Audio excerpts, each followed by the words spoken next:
Hi, this is the Social Gelo with Angelo show. My name's Angelo. I'm a social scientist, surfer, martial artist, and a whole lot of other things. Coming to you live from Kasai City, Japan, the Social Gelo with Angelo show. What's up, and welcome to another episode of Social Gelo with Angelo podcast. I'm here with Miki Lopez, Claude Lawson, and Lazarus Hunter. We're talking about why is competing important? Is it? I don't know. We're going to find out right now. Some people feel that competing is very important, and I'm just going to open it up on the opposite side of this. I think competing is very important when you're young, but as you get older, it's still important, but you have to do it differently. And I don't know how many videos. I just looked up the buggy choke. And I saw a bunch of middle-aged guys just popping their knees one after another, setting up for the buggy choke, pop.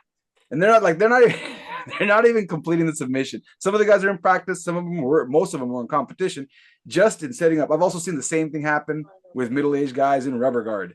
Setting up rubber guard, going for the rubber guard, triangle choke, and just while getting the knee under the guy's leg, the guy moved, pop, sapap. As someone who's blown their ACL and LCL, yeah, your tendons aren't as strong as they used to be when you hit middle age. So I'm going to take the side of I don't think competing is that important, especially if you've already done it. And there's ways around it. But maybe Miki has a different opinion. So I'm going to pass on this question. Miki, why is competing important?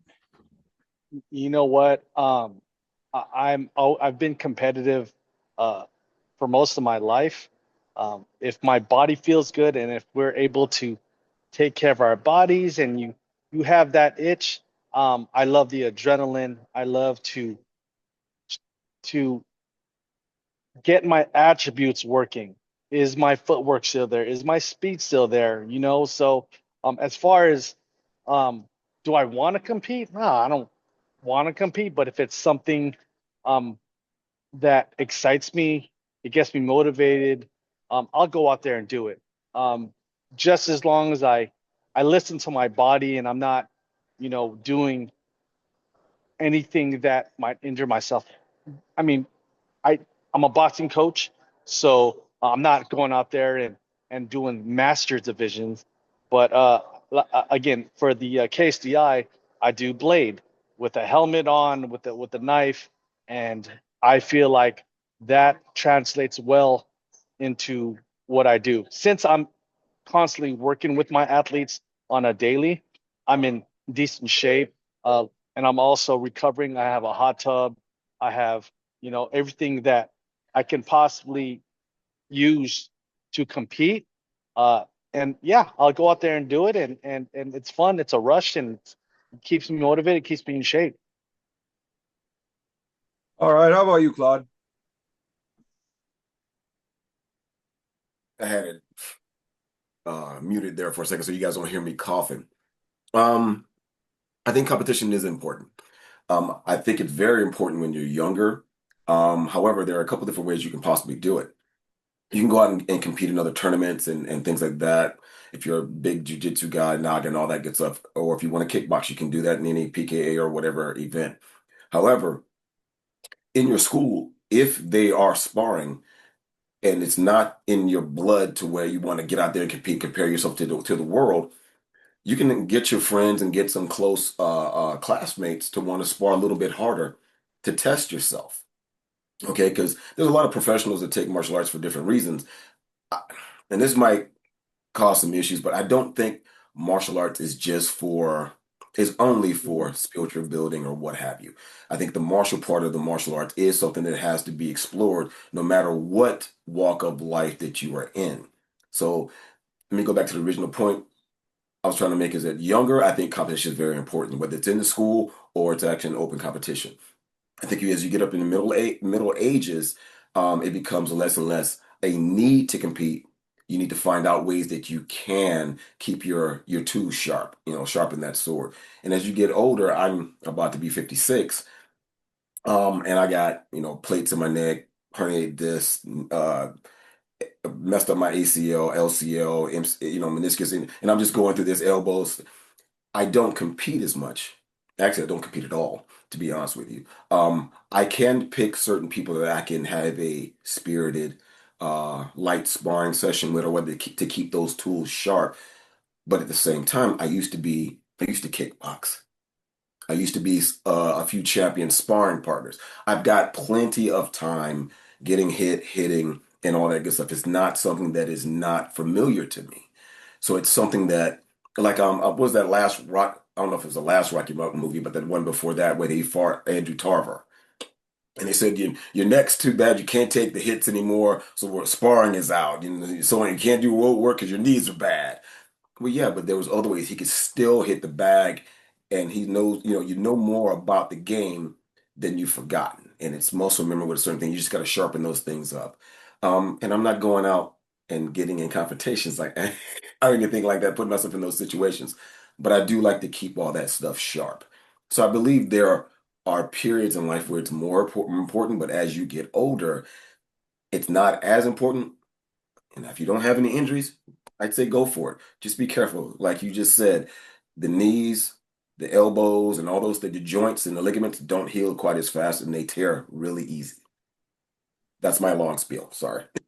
And then before I turn over to Lazarus, if anybody's curious about any of these guys' martial arts journeys, you can click up here in the link where I interviewed them the first time, where they talk about their martial arts journeys and how they got their black belts and everything else they did in between, including Miki, Claude, and Lazarus. So Lazarus, how about you? What's your take on competing? Well, as the only young guy, no disrespect, but as the only one here that is of age, I don't think it's necessarily as important as outside people think it is.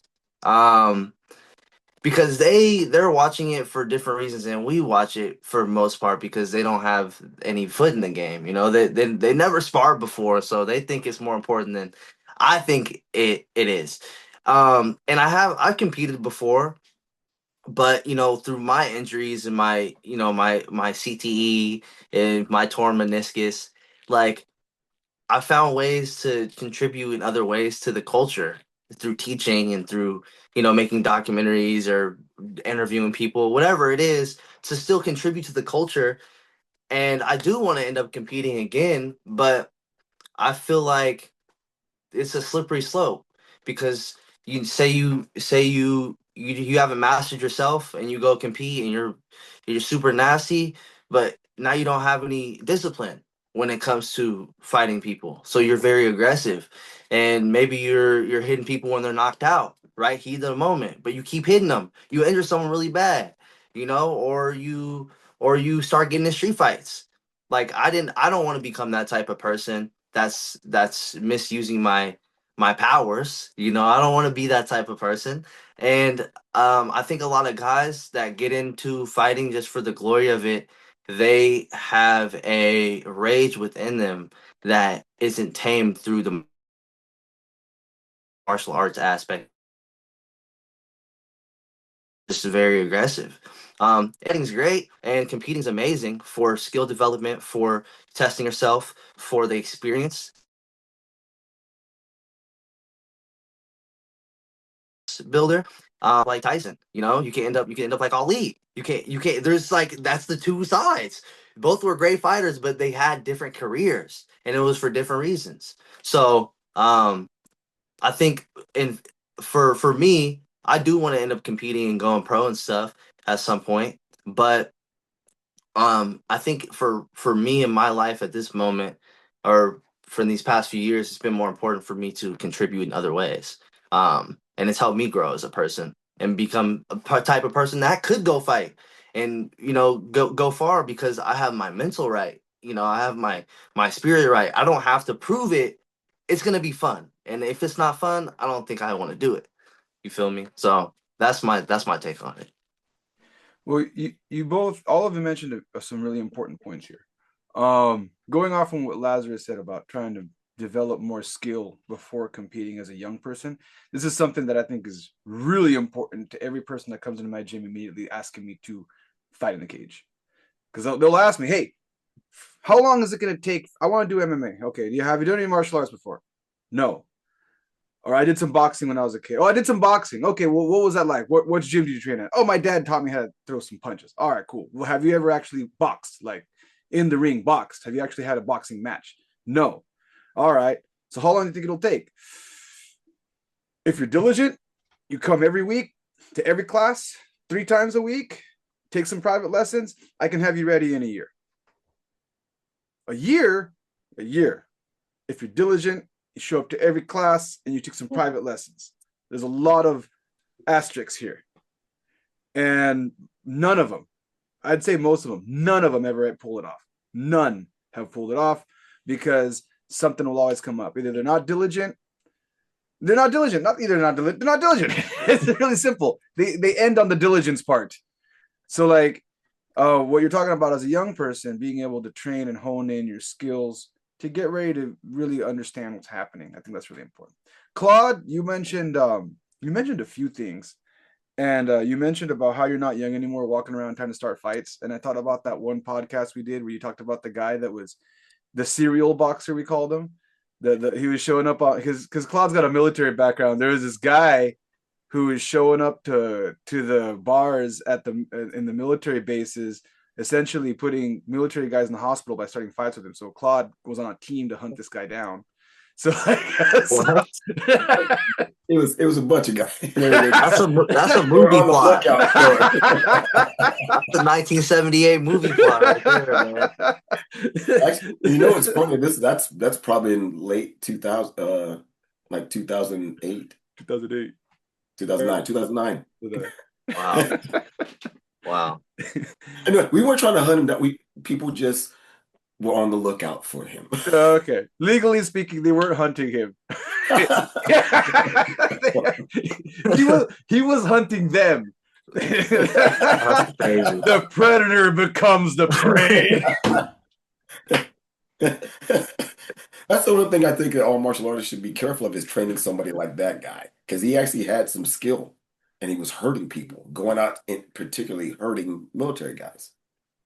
So that goes on to what Lazarus was saying. And then the final point, Miki was saying about taking care of your body to keep doing it. And if you can, you should keep doing it, which brought in Eddie Bravo's recent statement saying that he can't roll anymore. He's stopped rolling because he's gotten injured so many times in competition that he can no longer even practice. And this brings me to the next point that I'm transitioning to here is, so yesterday I was at every month, I don't compete anymore. I stopped competing when I was 30. Oh, that's a lie. Don't lie. I should say I don't compete in full contact anymore. I'll be very specific on what kind of competition we're talking about. I stopped full contact competition when I was 39. MMA full contact, and also what I'm going to classify as submission wrestling, because submission wrestling outside of striking is full contact. It's 100%. No one's holding anything back in submission wrestling, no gi jiu-jitsu, and gi jiu-jitsu for that matter. So I've stopped competing in those kinds of things when I was 39 because of all my injuries. I won my last fight. I tore my LCL and decided that I lost a bunch of students. That was the first thing that happened. I couldn't teach. Damn. I had to sit there crippled trying to teach stuff that I can't do. And since I'm the only person who can teach it because all my students are white belts, I lost half my students. Yeah. It didn't help that COVID hit at the same time. But at the same thing, like looking at that as an older athlete, when you're trying to teach and you get injured like that, you can't teach. If you haven't built, now I finally have. I have a few black belts under me. So if I get hurt, someone can teach the class. But if you're the only person if you're the only coach running your program and you get hurt, there goes your program. So there's this thing that happens when you're older where you're trying to go into this other side of things. Now, going back to what Miki said about still competing, what Claude said about you can still find ways to push yourself. Once a month, I still visit. There's a meet that we have in Japan where all the MMA teams and kickboxing teams in the area get together and they train. So I was training with a young 18-year-old kickboxing champion yesterday. And I told him before we got started, I purposely do not wear a cup. And I know this sounds extreme, but what this does is some of those guys love to go hard. So right before I sparred this guy, him and another guy were two young guys and they're 18, 19, under 20. We're going at it. And suddenly I see one guy, boom, the champion just he meant to throw a roundhouse, he meant to throw a front kick to the guy's stomach, but it ended up being our Kajikembo uplift crotch kick. Oof. and that kid hit the ground. He was almost crying. That's an ancient And, technique. yeah, and then I asked him while he was down, because that kid likes to go harder than me. The other kid that got hit went down to the ground. He's grabbing onto his growing. I said, "Are you okay?" And he's like, "Are you wearing a cup?" And he's like, "I'm wearing a cup, but I think it's too small. I think the cup I wore is not the right size, and it pinched. It pinched." Oh, Franken beans. It pinched the Franken beans. Franken So I'm beans. like, Franken beans. Franken beans. So we're like, Nah. oh, I was like, oh no, oh man. So like later I sparred both those guys, and before we sparred, I said, "Hey guys, I'm not wearing a cup. So whatever y'all are thinking, we're not gonna go there. We're gonna go light. Let's try to see how many hits, how many clean hits we can get in there." And when you have that kind of conversation, you still can push yourself, is what I want to say.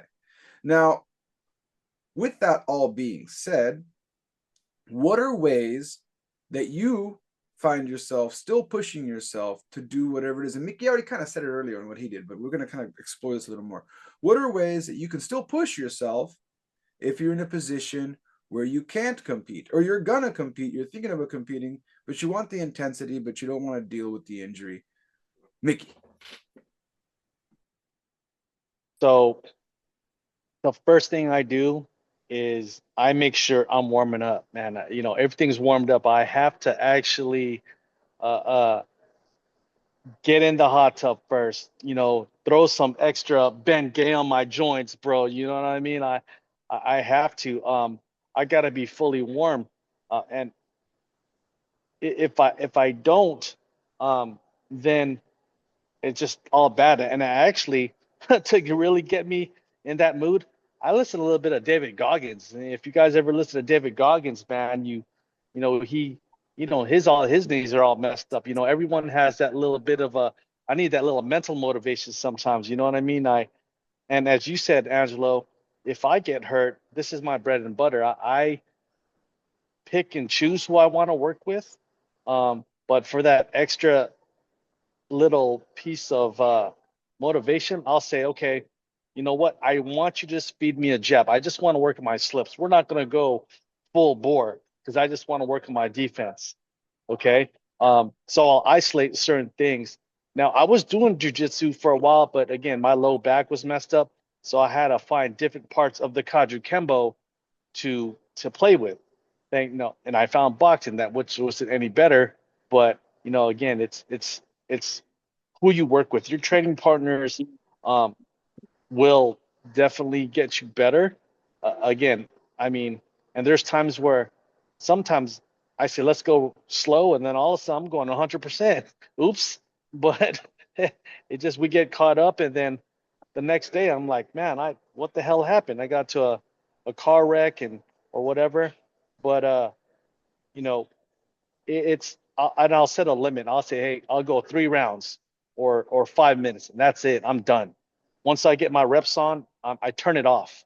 And I'm training almost 5-6 days a week, so my intensity is from a scale of 1 to 10, it's about a 6. So I'm compounding everything throughout the week, so I'm getting my reps on.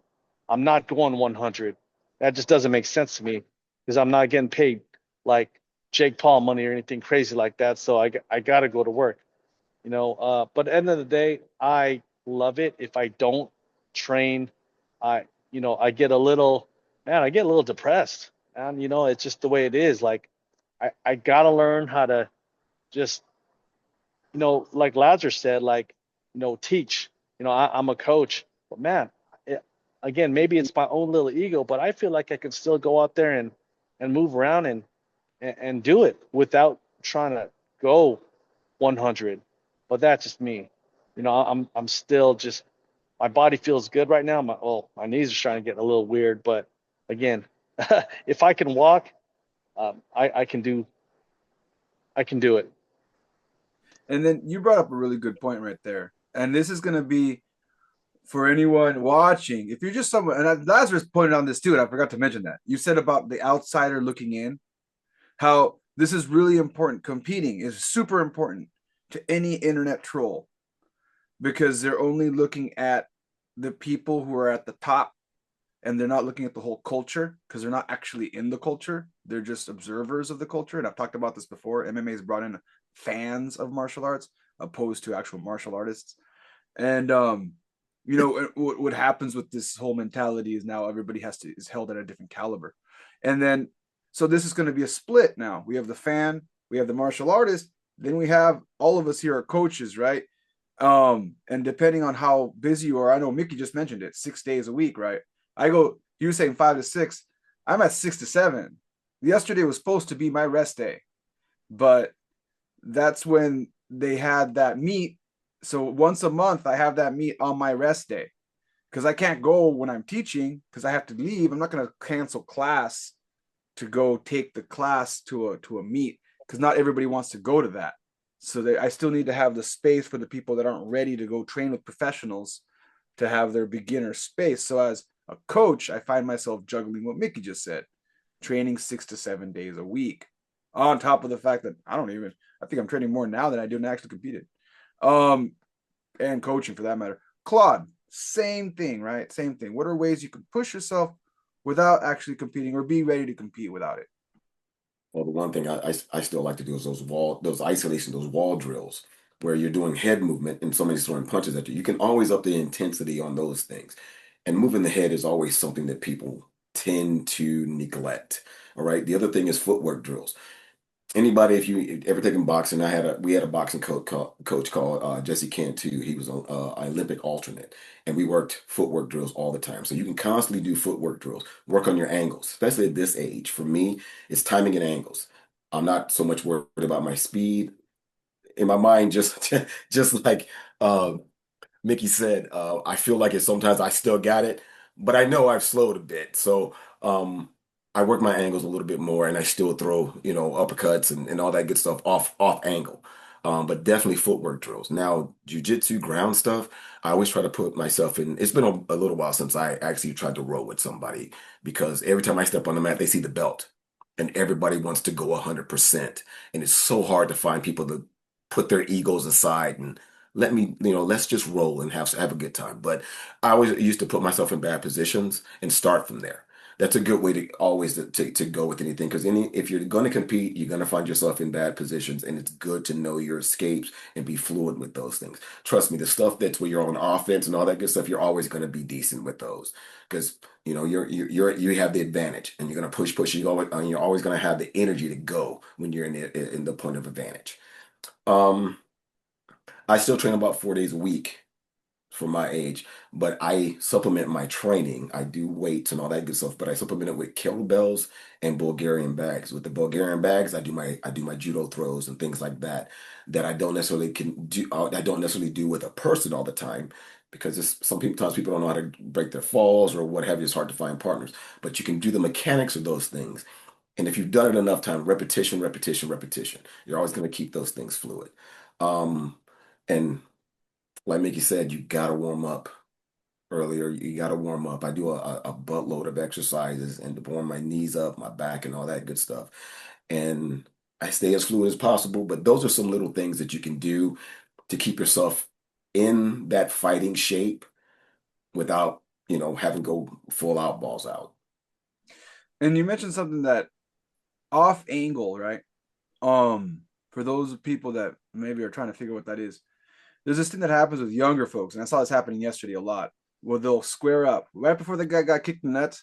They'll square up and just start going at it, pap, pap, pap, pap, pap, pap, like the way Holloway likes to do. And I'll do that. I did that for a black belt test a few weeks ago. Like my student was running away from me the whole time in the black belt test, and he was about to end the round. I'm like, come on, let's go. Last 10 seconds. Last 10 seconds. You gotta show me something for your black belt test, bro. You can't be running away from me the whole time. Yeah. So like I will do that sometimes, but I shouldn't. But I shouldn't. And the whole idea of off angle is the idea that instead of squaring off with the person, you're gonna go off the line of fire and start throwing in some counterattacks or just some attacks from an off angle. So if an attack does come in, you haven't squared off, so you're not going to be going tit for tat. And that's what that is. I think that is really important. And just a real quick note with that is the thing with me getting older. Like I said, I think I still have that same speed, but taking yourself off the center line, you can mount counterattacks, and I've wound up becoming more of a counter puncher, counter striker than I am just straight up trying to bang with somebody. And it gives you, if you work the drills, it gives you more options hitting from outside. Okay. Not constantly working from inside. Don't get me wrong, you might have to bang it out, but it gives you more options. So, same question to Lazarus. How do you keep getting ready for competition, continue to be at that level without necessarily competing? What are some things you like to do? For me, since my injuries have mostly been like CTE related and like my knee, I think it was very important for me to step away from sparring and um kind of learn my body, because like I told you in our last conversation that we did on the pod, I had to relearn how to balance. So for me, after I cracked my head open, I had to relearn all my body mechanics to get to a level where I could actually like feel like I was safe, or I could be dangerous, or I could move in and out, slip, bob and weave, whatever I wanted to do, I could do it once I got past that little blockade that I created for myself by hitting my head. Um, so it was very important for me, and it still is very important for me to have control of my movements. Um, which then when it just easily translates to sparring or fighting, whatever you need to, because you know where your body's at. Doesn't matter what your opponent's doing. You just you always are one step ahead because they don't know where their body's at. They're getting off balance. They're overextending on strikes, or they're throwing things and you see them telegraphing. I know when I can counter. And that becomes the game when you have to be mindful of your injuries, right? I can't get hit in the head as much as I'd maybe like to, but but I still want to spar. Like I do have that competitive side to me, of course, right? I spar my students. um, I'm in that mode now where uh actually we just did our last tournament. We went to the Rick Cropper tournament in Oregon this month. So I was helping my students warm up and stuff, and sparring with them, little light play touching. So stuff like that. But then also I love kettlebells. Kettlebell, shout out to anyone that makes kettlebells out there. Sponsor me. You feel me? I love me a good kettlebell. And stuff that's like beyond compound movements, stuff like bench press and squat. That's cool or whatever. I'm not a big machine guy anymore. Um Body weight exercises, being able to move my body around, being able to lift my body weight, things like that, which become more important for you because you're not a bodybuilding. So the skills we have should translate throughout all of our training, right? And go to school for personal training, corrective exercise. Something I realized is that the kinetic chain needs to be trained. The kinetic chain bones. You have to train that, right? Train that kinetic flow in your movement. And then that's how you get good timing. That's how you get speed, right? You can throw 1,000 jabs, but if you're throwing the jab in the not a way that's not conducive to your kinetic chain, the movement is going to be limited because your body doesn't move that way. It doesn't really want to. So think like just studying and reading books and like watching videos and applying what I learned and then teaching other people how to do that, which then reinforces the learning that I've done. Then I started to realize it's more about movement than just hitting or getting hit. And then it's more about how you train that movement than just training. So, something that really helped me a lot when I was relearning how to balance, I just had to return to my roots of Taekwondo, because Taekwondo is all about balance and footwork, which are the most foundational things in fighting, in my opinion. Balance and footwork, you have bad balance, you get knocked down, now you're getting stomped, your head stomped in. And then if you don't have footwork, then you're getting hit all the time. You can't move out the way. So, something I used to do when I was really young, and something I stopped doing because I thought I reached a level, but then I started doing it again once I got injured, is turning on and off the lights with my foot. It's something simple, but it's something that's a daily reinforcement of my skill, which is okay, flexibility, dexterity, right? Balance, all the things that you need for fighting.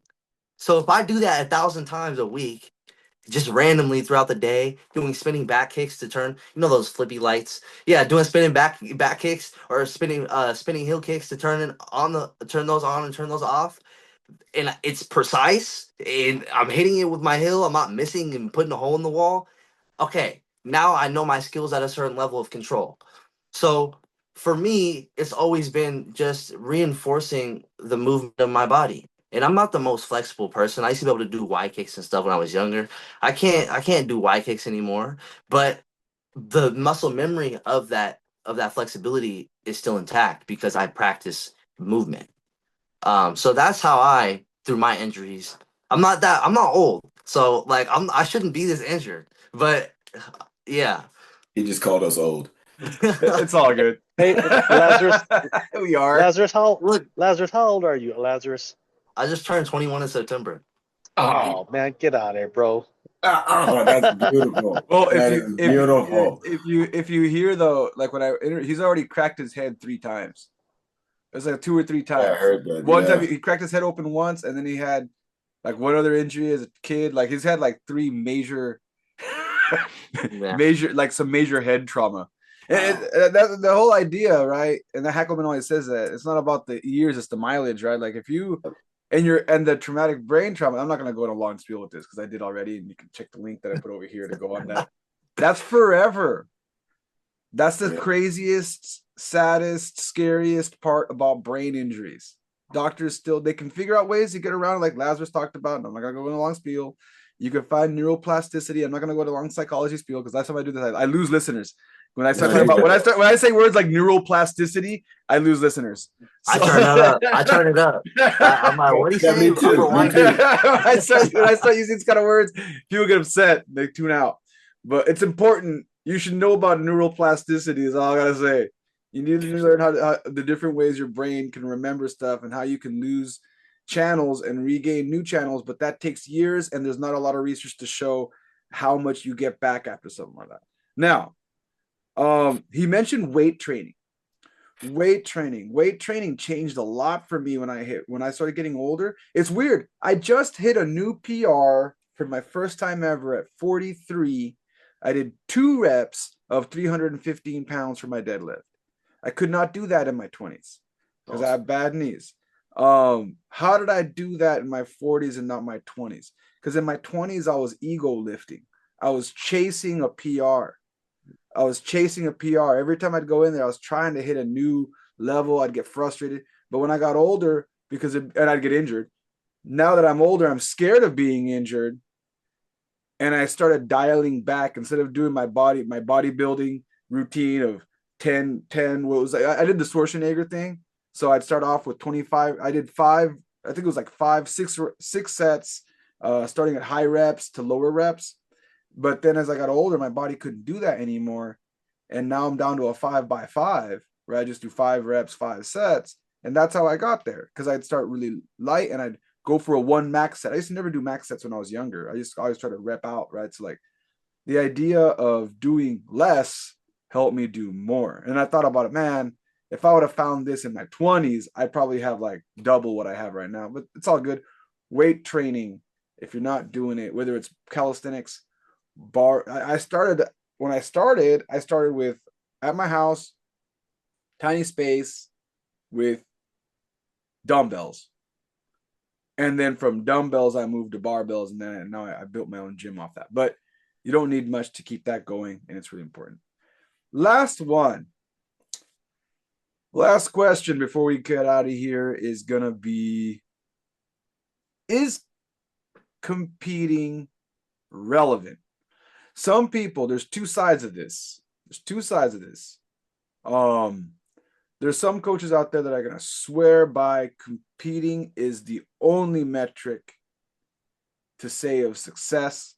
As a coach, if your students aren't competing, then if they're not in actual competition, not competing in the gym, actual competition, I know there's some very competitive people out there who feel that if you're doing something like sport karate, then you're students need to be at every sport karate tournament on the surface of the planet, competing every week in order to prove, I don't know what they're trying to prove something, in order to prove that they're the best or that they're trying to be the best, and they have this mental attitude that that's the way things should be.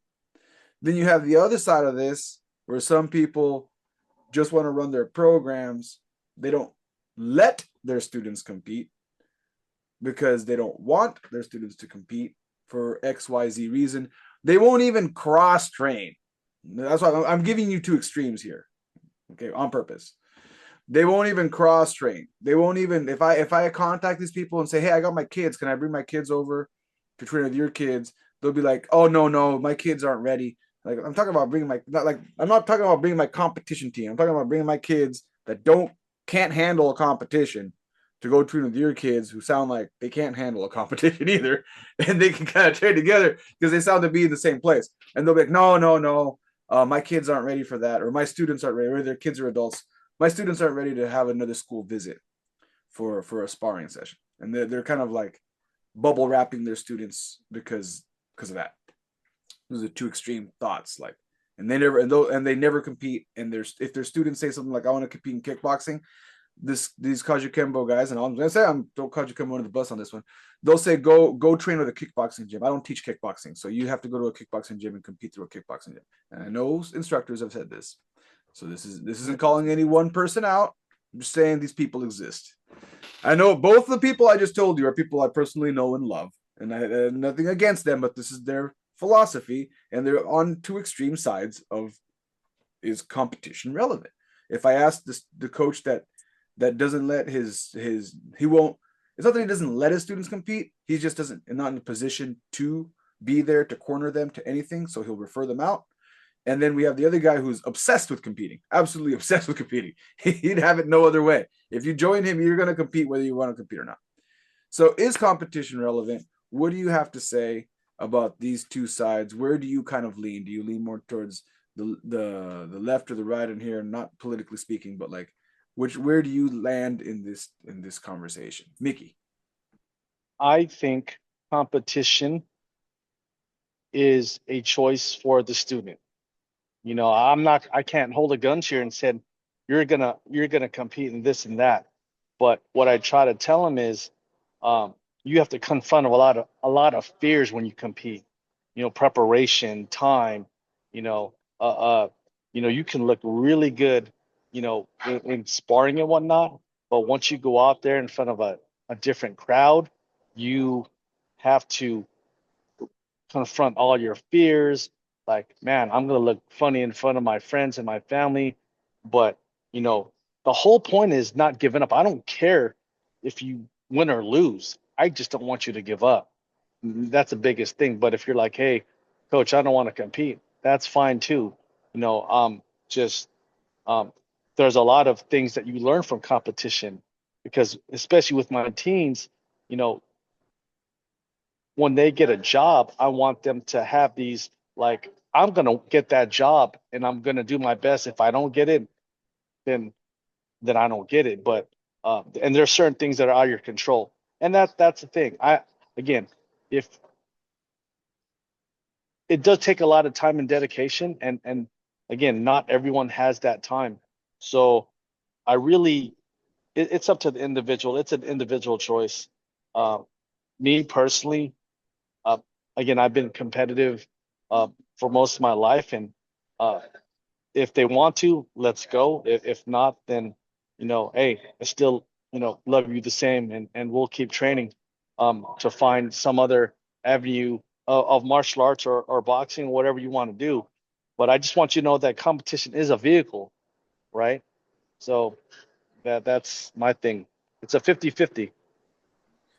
And then you mentioned there, you don't care whether they win or lose. That's something I always tell my students too. Like, win or lose, you're there. You're there for them. You're there to support them, right? Hey, it takes a lot of courage to get up there in front of people and and do what you do. It's like public speaking, like what we're doing right now. I mean, is hard, and this is funny. Um, you go to these tournaments and you do a form, right? And all of a sudden, you get first place And then because you realize that no one else was in your division, how do you feel about that? It's like, but you still got the courage to go up there and do it. You know what I mean? Hey, man, I've been there, done that, and still that takes a lot of courage, But you're like, wait, but that's what I'm saying. I don't care if you win or lose, but and then it's, I don't know, man. No, I That's just a, got a story to follow that. So this one time at the KSDI National Internationals in San Diego, I've only competed in one of those things. My instructor told me, "You're a black belt now. You got to enter all the divisions." And I'm like, do they have an MMA division? Like, and back then, no, they have point sparring. And that year, I'm like, do they at least have continuous sparring? It's like, no, they don't have any continuous sparring. I'm like, that year they didn't have continuous sparring. So I'm like, I really don't want to go. I really don't want to go and do it. He's like, come on. It's like, it's in San Diego. You always use the excuse that Las Vegas is too far for you. And I'm like, all right, fine, I'll do it. So I did it. I was, and in a lot of the divisions, I was the only guy in that particular tournament. I was the only one in the division for the self-defense. So me and Dan, was it Dan the man? I think Dan was Dan did go. So a guy, rest in peace, he was my dummy for the self-defense. And I decided to improvise and do an armbar. But here's the problem. I competed in all divisions, right? So before I went to do the self-defense, I didn't take off my Wushu Kung Fu shoes. I kept them on. And we're on the mats. They had the mats set up. So we're doing the self-defense on the mats, and I'm wearing Wushu Kung Fu shoes. And we're wearing gis. So as I set up throw, I throw them down, I do an osotogari, and I jump into the arm bar.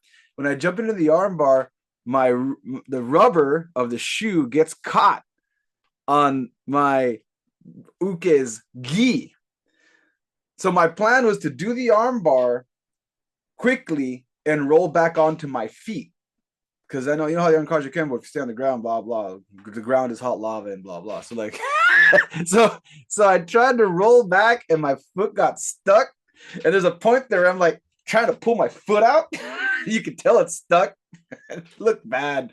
So I roll back onto my feet, finish. And the judges were just like, right. And they essentially told me that since I'm the only one in the division, that's the only reason that I'm going to be getting a gold. But if it was up to them, they wouldn't be doing that because I failed. All right. Enough side quests. Claude. That's funny. That's funny. Do I think it's relevant? Yes, is my final answer, with some caveats. Some arts don't translate to competition well, depending on the art. Some martial artists, even though they can become better within their field, within their abilities, they'll never be competition ready. Do you know what I mean? And you don't want somebody to get out there and get hurt.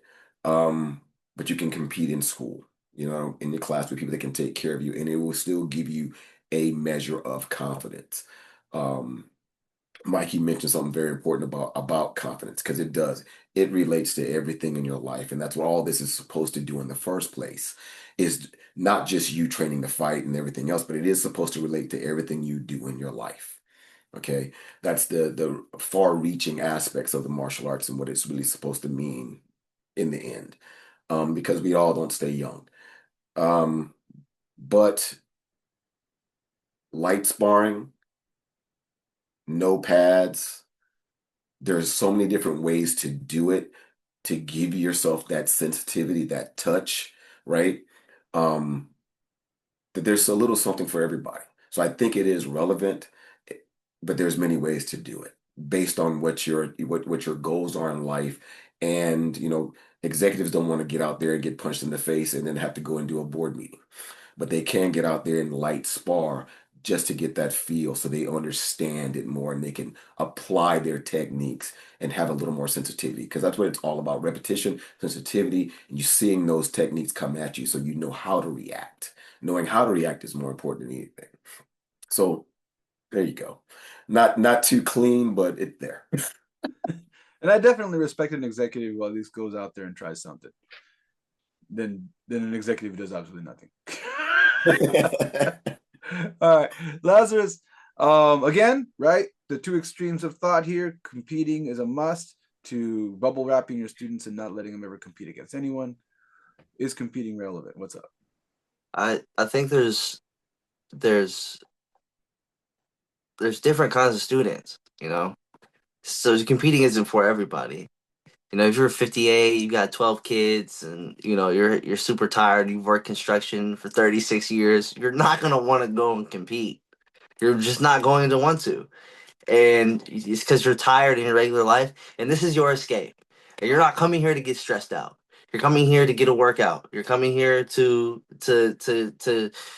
escape from that depressing ass life, bro. So what you're what you're trying to do when you're a coach is to meet everyone where they're at, right? You got to meet them where they're at to then take them up to the level that they are worthy of through their, you know, perseverance and hard work. And that's our job. Like, our job isn't to force people to compete. That's how you get lawsuits, you know, because they go compete. And like, I like my business. I'm gonna keep my business open for a long time, and I do not have money to be going to court because someone got knocked out because I forced him to compete, and now you got, you know, TBI. I'm not gonna do that. So what I am gonna do is encourage it. I'm very encouraging. You know, I'm like, oh, you're very good. I think you would do well. You know, those type of things versus you have to do this. Like, if you don't do this, you're never gonna get a black belt, or you're never gonna be able to get to a level. That's discouraging to someone. It makes them not want to compete. And I've seen coaches do that, and and their students always lose. That those students never win. They're getting packed out by my student who was like, I mean, you could compete. I mean, I don't really care, you know. And it's because he actually wants to. And I told him, you know, look, I'm gonna be in your corner. I got you. If you get injured, I'll stop the fight. Like, um, there's nothing wrong with ending something early if you did it. You know, I always emphasize that. Like, I had to pull my student out at the KSDI World Championships in July because he fought so many fights, and he was tired, and he already did the MMA division, and he was just gassed. He was like, bro, I feel like I'm about to throw up, and he was doing well the whole time. He was about to take home gold. I was like, look, bro, you already got a gold in the MMA division. Just, you know, I'm gonna pull you out. And then John Hackelman, he gave me some advice. He was like, yeah, like, he's doing well, but make sure you let him know, like, it doesn't matter because you already gave your all. That's what we want to see as a coach, and you want to know as a student that your coach respects you and that they're proud of you. So I mean, we don't gain anything because yes, the money could be good, and we can live a good lifestyle from doing what we do, get notoriety. But what really is important is if you're making an impact on your student's life. So if your student feels depressed and you know they're coming to class to get an escape, let them do that. Let them have that escape. Let them hit the bag. You know, let them do what they want to do with some structure. You know, let them, like, help them learn, but like at the same time, if there's like the young kid that wants to go pro and go to UFC, you should foster that. Like, that's your job. If you get him to UFC, right? And if you can't do it yourself, outsource. Bring some other people in. Make that kid's dream happen, right? Let him know this is not the gym for that. You got to go here. I'm gonna set you up, right? Because that's our job, you know.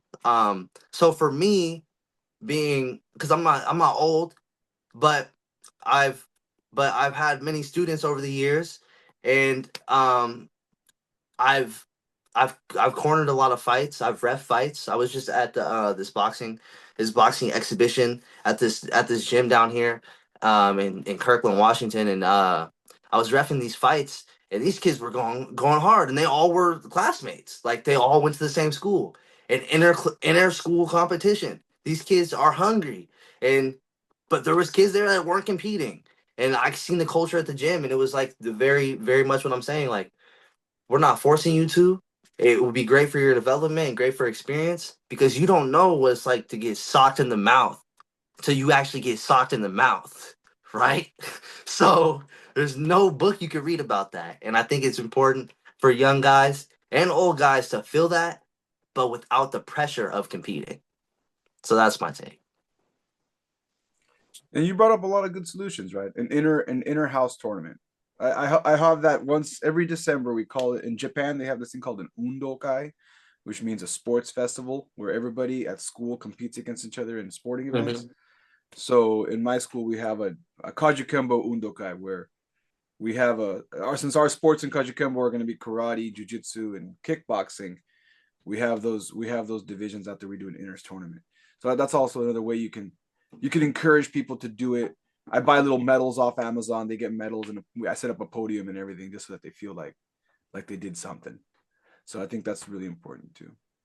Well, this wraps up another episode of Social Gelo with Angelo podcast. I want to thank Miki Lopez, Claude Lawson, and Lazarus Hunter for really breaking down and doing a deep dive on why is competition important, and what do you guys think? Drop it in the comments. Why do you think competition is or isn't important? We had a lot of stuff we covered here.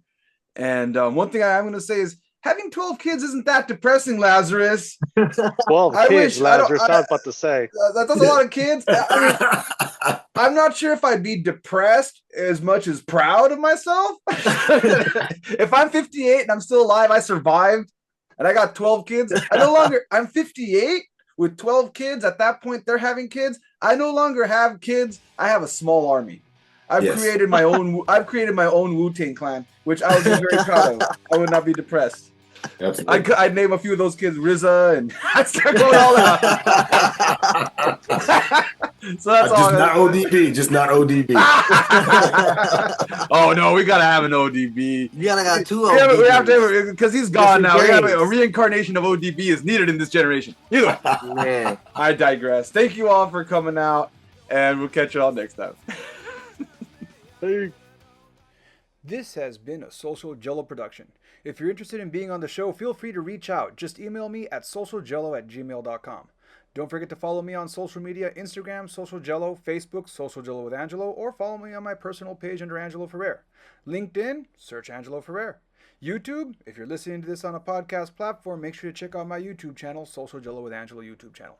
And wherever you're listening, whether it's Apple Podcasts, Spotify, or any other platform, make sure to follow and subscribe and leave a review. Thanks again for tuning in. See you next time.